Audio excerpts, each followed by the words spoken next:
पहला सवाल, मरने के बाद इंसान सबसे पहले किसकी आवाज सुनता है?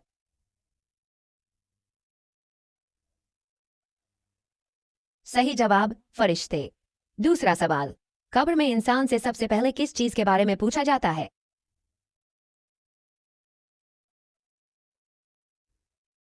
सही जवाब, ईमान। तीसरा सवाल, मरने के बाद इंसान का कौन सा रिश्ता फौरन खत्म हो जाता है?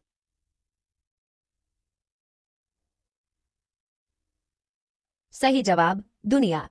चौथा सवाल, कब्र में इंसान के लिए कौन सी चीज रोशनी बनती है?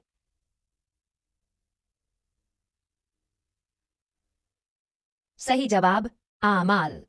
पांचवा सवाल, मरने के बाद कौन सा अमल है जो इंसान के लिए मुसलसल सवाब बन जाता है?